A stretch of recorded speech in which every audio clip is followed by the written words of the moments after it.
To view your awards, first go to the Financial Aid section and click on My Awards. When viewing your awards, make sure you select the current academic year. Your awards will be broken down by amount and semester.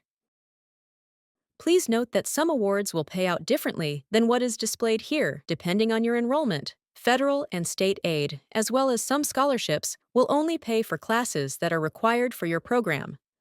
Required credits are often called Title IV or TIV credits.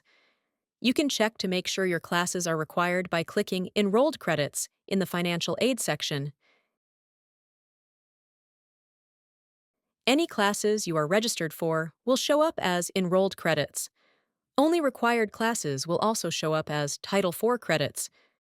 If you have classes you believe are required but do not show up under Title IV credits, you should speak with your academic advisor. Additionally, you can use the side menu to view your account activity.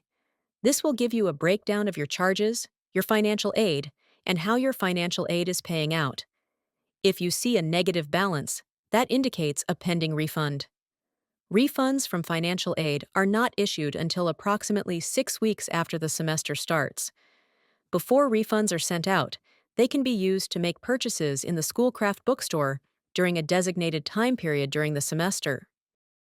For additional information, please contact the Financial Aid Office